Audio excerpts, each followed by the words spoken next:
Nuevamente, muy buenas noches, queridas y amadas familias del alma, apreciados amigos, hermanos y hermanas de nuestra querida comunidad, a la que llamamos nuestra querida comunidad del desierto. También nuestra querida comunidad de amigos de la Gnosis. Las palabras la comunidad del desierto pues tienen varios significados. En un significado es porque es un resto, un remanente de la comunidad del desierto. En la época, en el antiguo Egipto, del profeta Moisés y el pueblo de Israel, en el desierto del Sinaí. Entonces, como quiera que se repite todo igualito, como nos dijo nuestro venerable maestro Rabolú, estamos en los tiempos de Moisés. Moisés es un profeta que en otra época se había liberado. Mas ahora se repite todo igualito, cambian solamente los personajes. Se repite pues todo, queridas y amadas familias del alma, como en aquellos tiempos antiguos. Lo que pasa es que si se interpreta literalmente, por ejemplo, lo que está escrito en el libro del Éxodo, pues se van a encontrar muchas diferencias y decir, bueno, pero en el Éxodo se dice esto y ahora eso no está sucediendo o es de otra forma. Lo que pasa, queridas y amadas familias del alma, es que los libros de Moisés están escritos en clave, en simbología. Y no todo allí es literal, mejor dicho, hay pocas cosas que son literales. Porque, por ejemplo, en el libro del Éxodo, el profeta Moisés relató recuerdos del Éxodo de la antigua Atlántida, del pueblo de Israel de la antigua Atlántida. Relató también acontecimientos del Éxodo del pueblo de Egipto, del pueblo de Israel saliendo de Egipto, atravesando simbólicamente el Mar Rojo y entrando al desierto del Sinaí. Mas también allí, en estos relatos, el profeta Moisés escribió procesos internos esotéricos dentro de él, como si fueran acontecimientos que se sucedieron físicamente en aquel entonces, como acontecimientos históricos. Sin embargo, son procesos esotéricos, que él los escribió así. Y también se anuncian acontecimientos para un futuro. Era la forma, pues, de escribir de los antiguos iniciados. Por ejemplo, se habla de que salieron 600,000 en el Éxodo. Y esto no se puede interpretar literalmente, porque 600,000 es un número cabalístico, simbólico. 600,000 se reduce cabalísticamente al número 6, y el número 6 es Tiferet, o sea, Israel, porque Tiferet es Israel, es Moisés. Entonces, el número de israelitas que hayan salido de Egipto, ellos simbólicamente estaban representando ese número de 600,000. De todas formas, ahora en este final de los tiempos, es una cantidad mucho menor que la de aquellos tiempos, porque es un resto, un remanente. Entonces ahora estamos viviendo todas esas recurrencias. Mas no solamente las recurrencias de aquellos tiempos del antiguo Egipto, sino también de la antigua Atlántida, y de otras épocas. Ahora confluye todo en la obra y misión que el venerable Maestro Don Moisés está realizando con nuestra querida comunidad y con toda la pobre humanidad doliente. Esto es muy importante entenderlo, queridos hermanos del alma, queridas y amadas familias del alma. Entendiendo pues las cosas así, se repite pues todo igualito, pero no interpretándolo literalmente como sucedió en aquellos tiempos. Pero sí se repite todo igualito, cambiando solamente los personajes. El faraón de Egipto, pues son las fuerzas tenebrosas. Los magos negros de Egipto, la logia negra. La serpiente que Moisés levantó en la vara no es una vara física, no es una serpiente física en el sentido literal de la palabra. La vara es la columna cerebroespinal. La serpiente es la serpiente Kundalini que el profeta Moisés levantó en aquellos tiempos en la vara y que ahora la tengo levantada en mi vara de mi columna cerebroespinal. Mi columna cerebroespinal es mi vara. Mi fuego sagrado del Kundalini es mi serpiente ardiente. Entonces sí ha repetido todo igualito porque tengo mis serpientes de fuego levantadas en la vara y no solamente de fuego, sino las serpientes de oro también. Por la creación de los cuerpos de oro en la segunda montaña, y las serpientes en la segunda montaña son de oro, levantadas pues en la vara de la columna vertebral en cada uno de los cuerpos. Entonces se está repitiendo todo igualito. Y muchos otros asuntos también se repiten igual, pero muchos de esos relatos son esotéricos. Por ejemplo, cuando se habla de que nació un niño al que se le llamó Moisés, no se refiere al nacimiento físico de Moisés como un niño terrenal. No, ese nacimiento del niño Moisés se refiere al nacimiento de su Moisés íntimo. O sea que lo que se relata del nacimiento del niño Moisés aconteció dentro del profeta Moisés cuando él era ya una persona adulta. Ese niño es su maestro íntimo, su niño íntimo. Y la hermana que lo miraba desde lejos, pues es la sagrada Shejinah. Y esto es interno. Y muchas cosas, por ejemplo, cuando se habla de que se abrió la tierra y se tragó a todos los que estaban en contra de Moisés, eso significa que fueron enviados al abismo, aún en vida. No que la tierra se abrió y se los tragó, sino que fueron enviados al abismo, aún estando en vida. Y así, el mar rojo que se tragó al faraón y a todos sus ejércitos, ese mar rojo es simbólico del rigor de la Madre Divina, porque a la Madre Divina se le llama el mar, y el rojo representa el rigor.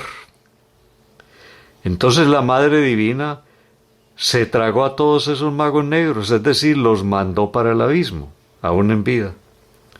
Entonces ahí perecieron el faraón y sus ejércitos con sus carros que perseguían a los israelitas. Quiere decir que fueron enviados al abismo por la Madre Divina. Y en otro sentido, atravesar el Mar Rojo significa atravesar el Mar Rojo de las pasiones. Salir de Egipto significa salir de la vida ancha y espaciosa, la vida horizontal, que es por donde anda el común de la humanidad, el ciclo de la vida de nacer, crecer, desarrollarse, reproducir y morir. Y al final para la involución, porque ese es el destino de la vida horizontal, es tarde o temprano entrar a la involución, a los mundos infiernos. Y esa es la horizontal de casi toda la humanidad. Pueden vivir bueno, agradable, pero algún día pues entrarán en los procesos involutivos porque se necesita de la revolución de la conciencia. Entonces salir de Egipto significa salirse de las cosas del mundo. Eso significa salirse de Egipto y de la esclavitud de Egipto. Porque los israelitas en Egipto eran muy bien pagados. Eran los mejores constructores que había. Se les pagaba muy bien. Y vivían una vida muy placentera. En este sentido, pues, el faraón tenía sometidos a los israelitas a la esclavitud de la buena vida, el camino ancho y espacioso, la esclavitud a las cosas materiales, la esclavitud al ego. Esa es la esclavitud en la que estaban los israelitas. Entonces al profeta Moisés le costó mucho sacarlos de allá de la buena vida de Egipto, ancha y espaciosa que conducía a la perdición, para llevarlos al desierto, en las soledades del desierto. Le costó mucho eso. Y en el desierto los israelitas reclamaban la vida buena que tenían allá y querían volver a Egipto. Pero el profeta Moisés estaba obedeciendo órdenes superiores. Había que sacar un semillero de iniciados, de hombres y mujeres de aquel pueblo, para que ese semillero de hombres y mujeres selectos sirvieran para la descendencia genética en la cual iría a nacer nuestro Señor Jesús el Cristo. Entonces miremos toda la trascendencia de toda esa gran obra. Y fueron quedando los que realmente respondían, porque se les sometía a muchas pruebas. Y solamente iban quedando los verdaderos guerreros, los verdaderos que amaban la Sagrada Torá y a su santa y sagrada Shekinah, los que realmente lograron la verdadera castidad y despertaron la serpiente, Kundalini, en la vara de su columna cerebroespinal. Entonces aquellos hombres y mujeres que pudieron entrar después a Jerusalén, a la tierra prometida, ellos ya traían toda esa fuerza de haber sobrevivido en el desierto, de haber superado el mar rojo de las pasiones, no haberse ahogado en el mar rojo de las pasiones, haber superado las pruebas, las tentaciones, las serpientes tentadoras en el desierto, sin caer muertos por las tentaciones. Esas serpientes que se dicen que mordían a los israelitas eran las tentaciones. Entonces los que no sucumbieron ni al mar rojo de las pasiones, ni a las tentaciones de las serpientes tentadoras en el desierto, y se mantuvieron fieles al profeta Moisés, al santo bendito sea, a la sagrada Torá, a la sagrada Shekinah. De allí nació la generación del desierto, en pleno desierto. Esa generación del desierto, de niños y de niñas, después de adolescentes, de jóvenes, que formaron matrimonios, llevaban toda esa herencia potentísima, poderosa, genética, espiritual, y la fueron transmitiendo a sus descendientes, para transmitir después todo esto en la genealogía, en la herencia genética en la cual nació nuestro Señor Jesús el Cristo. Y preparar desde allá estos tiempos, porque ya nuestro Señor Jesús el Cristo, como dice nuestro venerable maestro Judas de Cariot, en el vuelo de la serpiente emplumada, comenzó a preparar la urdimbre del destino que apuntaba a tierras mayas, en los montes andinos. Desde allá nuestro Señor Jesús el Cristo y sus apóstoles prepararon estos momentos. Por eso allá en las tierras andinas, en el Mayab de los Andes, nació el Bodhisattva del quinto ángel del Apocalipsis, nuestro venerable maestro Samael Aun Weor.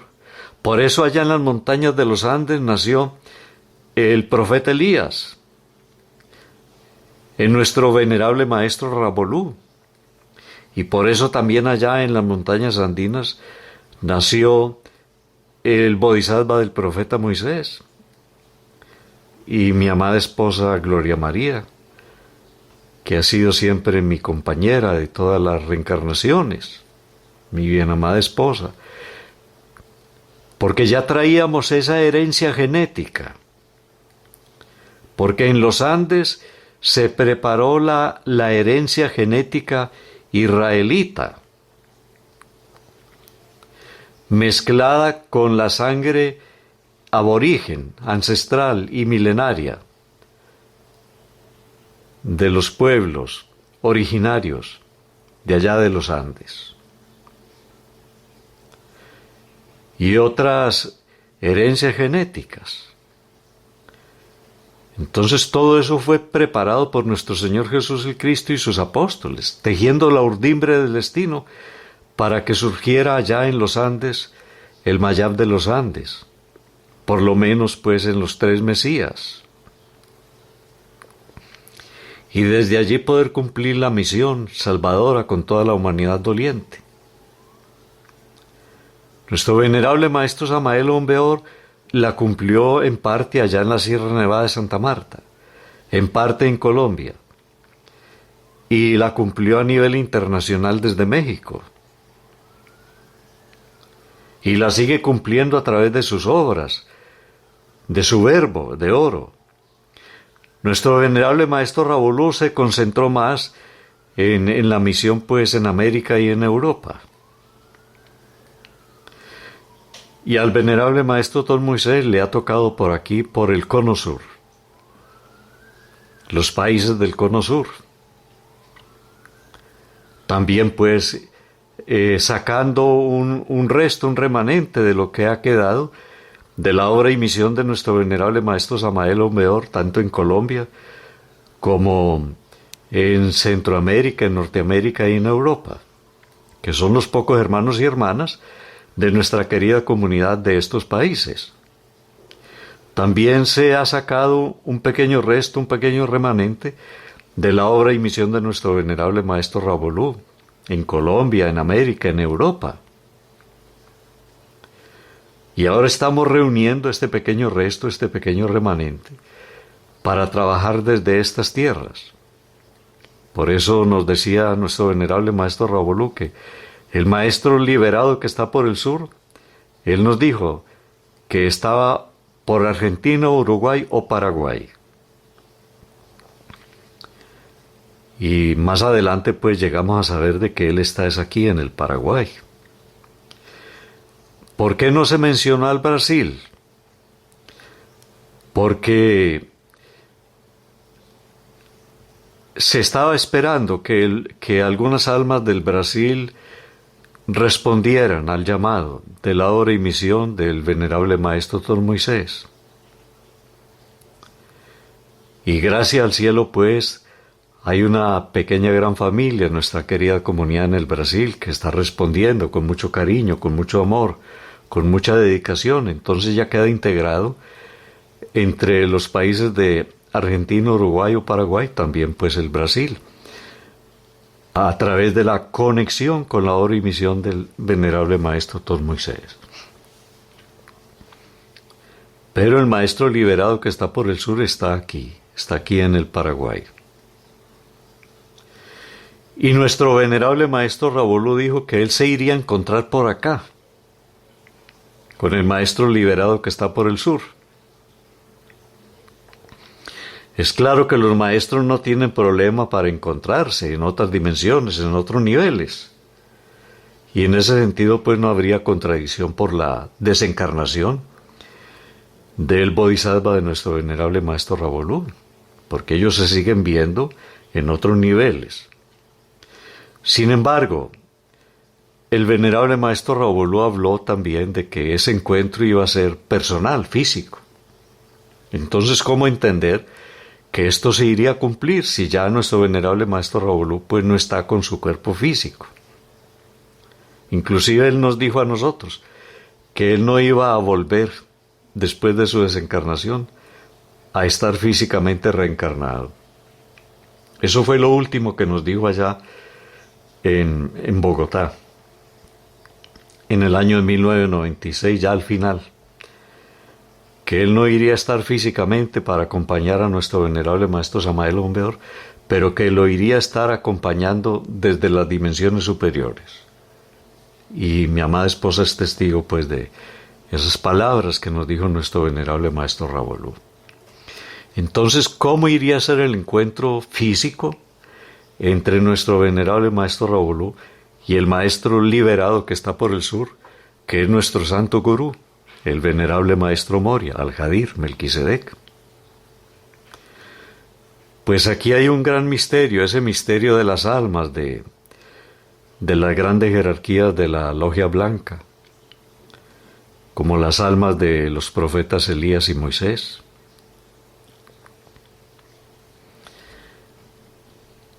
Seguramente recordáis aquel pasaje bíblico que habla del profeta Elías y de su discípulo, el profeta Eliseo.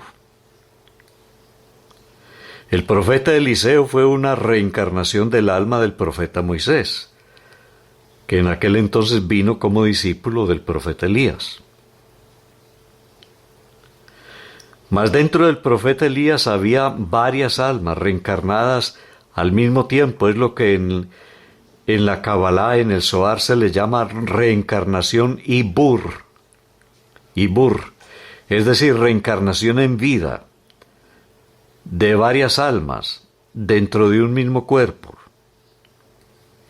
Y dentro del profeta Elías estaba su propia alma y estaban también otras dos almas, las almas de Nadab y Abiú. Dos almas muy potentes, muy poderosas que estuvieron en la época del Éxodo, en la época del profeta Moisés, de Aarón. Nadab y Abiú. Esas dos almas provienen de la parte más elevada de Caín, el aspecto positivo de Caín. Son almas muy fuertes, muy elevadas. Pues bien, dentro del profeta Elías estaban reencarnadas esas dos almas de Nadab y Abiú, dos partes del espíritu dentro del profeta Elías. Como quiera que el profeta Eliseo se dio cuenta que el profeta Elías iba a ser arrebatado al cielo en un carro de fuego, le pidió que cuando él se fuera le diera dos partes de su espíritu. Y el profeta Elías le dijo: cosa difícil me estás pidiendo, y solamente os la concederé si es que cuando sea llevado al cielo, tú me vieres, tú estuvieres ahí y me pudierais ver. Desde entonces el profeta Eliseo no se le separaba al profeta Elías. Y en un momento dado se escuchó un estruendo poderosísimo. Un majestuoso carro de fuego apareció ahí ante ellos y arrebató ese carro de fuego al profeta Elías y comenzó a elevarlo. Y el profeta Eliseo se agarró de su manto, del manto del profeta Elías, y alcanzó a pedirle que le cumpliera la promesa de que le diera dos partes de su espíritu. Y así fue. El profeta Elías le cumplió la promesa, porque estaba presente, era la exigencia que le había hecho. Esas dos partes del espíritu del profeta Elías, que se reencarnaron en una reencarnación Ibur dentro del profeta Eliseo, que era el profeta Moisés reencarnado, fueron las dos almas de Nadab y Abiú. Se incorporaron en una reencarnación Ibur dentro del profeta Eliseo. Quiere decir que dentro del profeta Eliseo, el profeta Elías continuó realizando su obra y misión a través de las almas de Nadab y Abiú. Pues bien, queridos hermanos y hermanas del alma, queridas y amadas familias del alma, En estos tiempos del fin, dentro de nuestro venerable maestro Ravolú, estaba reencarnado el espíritu del profeta Elías, mas también las almas de Nadab y Abiú. Y aunque no pude estar presente físicamente cuando fue arrebatado en un carro de fuego al cielo, sí presencié todo esto en mi cuerpo astral. Tal vez podéis recordar cuando hablé de las 2 palmeras, que las pude ver en mi cuerpo astral como un viento muy fuerte quería arrancarlas de raíz y se inclinaron casi tocando el piso con sus ramas. Y una de ellas fue arrancada y fue pasando ese viento tan fuerte y la que quedó allí se fue enderezando y quedó solita. Recuerdo que en esas 2 palmeras estaba el venerable maestro Ravolú y cuando fue arrancada una de las 2 ya él no estaba, ya no lo veía. Cuando regresé a mi cuerpo físico supe que se me estaba anunciando que nuestro venerable maestro Ravolú se iba a ir, porque una de esas 2 palmeras lo representaba a él, la otra palmera representó al venerable maestro Don Moisés, que iría a quedar. Entonces estuve presente cuando el profeta Elías, nuestro venerable maestro Ravolú, fue arrebatado al cielo. Y a partir de ahí se me fue preparando para la incorporación en una reencarnación Ibur de esos 2 aspectos del profeta Elías, o de nuestro venerable maestro Ravolú, las almas de Nadab y Abiú. Esas 2 almas están aquí. Quiere decir que nuestro venerable maestro Ravolú continúa realizando su obra y misión a través de su discípulo Eliseo, que es el profeta Moisés. Entonces él está aquí. Nuestro venerable maestro Ravolú está aquí en esas 2 partes de su espíritu. No quiere decir que no está el alma del profeta Moisés o del profeta Eliseo. Sí están, pero están integradas interiormente, espiritualmente, con las almas de Nadab y Abiú, en una reencarnación Ibur. Recuerdo que antes de comenzar a llegar aquí, las pertenencias muy íntimas de nuestro venerable maestro Ravolú, vi que él estaba en la Sierra Nevada de la montaña sagrada de Santa Marta. En cuerpo astral vi, y él me dijo que él se iba a ir de la sierra y se iba a venir a vivir acá. Y recuerdo que nuestro venerable maestro Ravolú nos dijo en una ocasión que cuando un maestro se va, él se llevaba todas sus cosas. Y cuando empezaron a llegar aquí sus pertenencias sagradas e íntimas, me fui dando cuenta de que esto se trataba de una verdadera mudanza. Nuestro venerable maestro Ravolú se trajo para acá varias de las cosas que le pertenecían a él. Eso lo sabéis muy bien. La caña de pescar, los anzuelos de pesca pico de águila, el escritorio sagrado, las sillas, los cuadros de los 12 trabajos de Hércules, algunos libros, la caña de pescar y la cama donde él pasó los últimos días e instantes de su vida. Entonces es una mudanza. Cumplió nuestro venerable maestro Ravolú lo que dijo, que se estaba trasladando para vivir aquí en el Paraguay.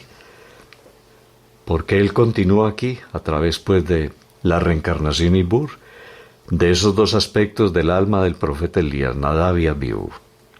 Entonces, él sigue estando físicamente acá. Y como quiera que ya he tenido encuentros con nuestro santo gurú, aquí en nuestro querido y amado Paraguay, entonces se está cumpliendo el reencuentro del maestro liberado que está por el sur, aquí en el Paraguay, y lo que prometió nuestro venerable maestro Ravolú, que se iban a encontrar para acelerar el trabajo esotérico.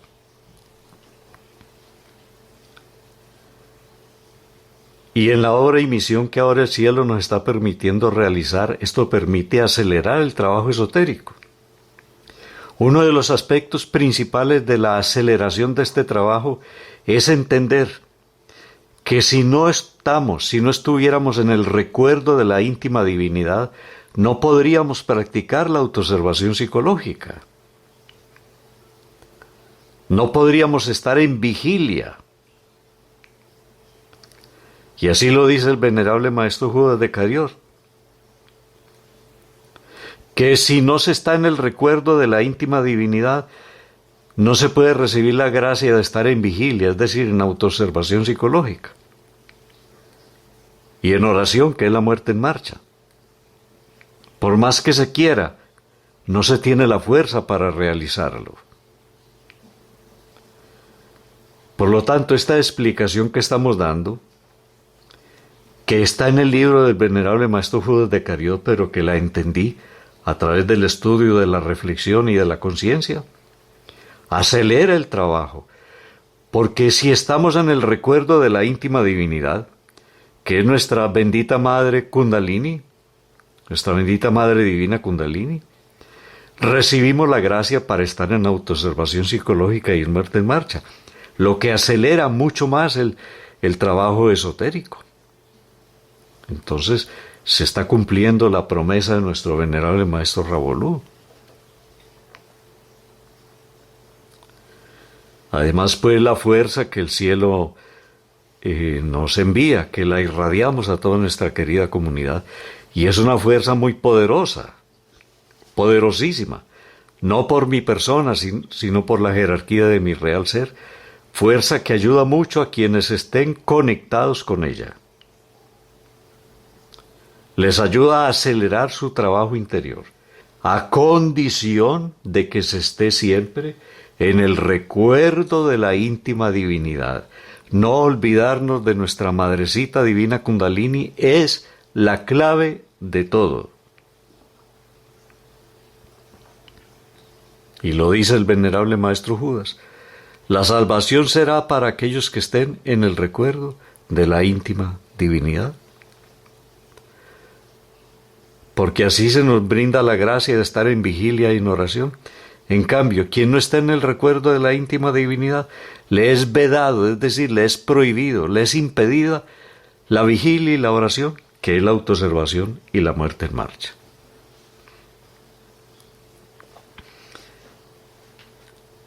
Y hay muchas otras claves, pues, que hemos ido transmitiendo, pero esta es la principal de todas, para acelerar el trabajo esotérico con nuestra comunidad y con toda la pobre humanidad doliente.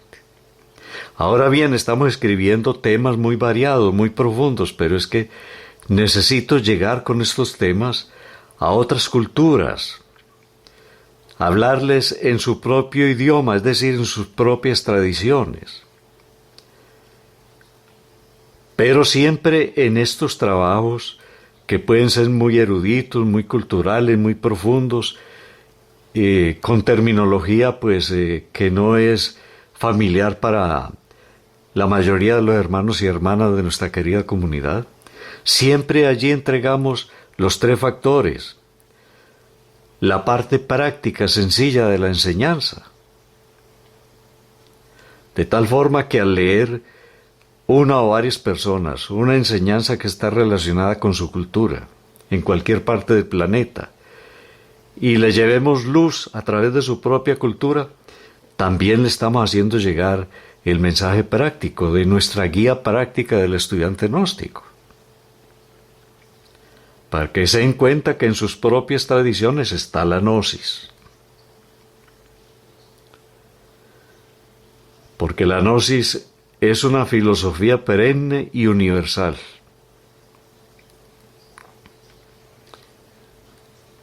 Y está en todas las grandes culturas, y en cada alma, en cada ser.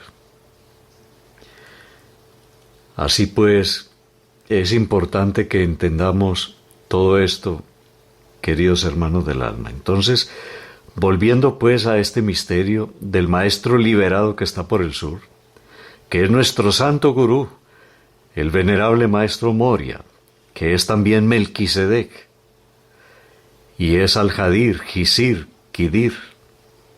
Él está por aquí, aunque él en estado de jina se mueve por todas partes, pero él está aquí acompañándonos. Y él nos guía, nos orienta y nos asiste con su fuerza. Y esta fuerza desde aquí pues se irradia al Paraguay, a nuestro querido amado Paraguay, a los países hermanos vecinos y a toda la humanidad doliente, en América, en Europa. Pero sabemos que pues siempre responden unas pocas almas, pero bueno, vamos por esas almas que quieran responder.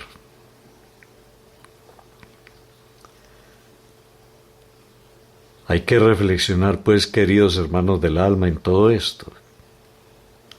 Se está cumpliendo, pues, todo igualito como en otros tiempos, pero entendiendo que lo que se escribió en otros tiempos mucho es simbólico y no se puede interpretar literalmente.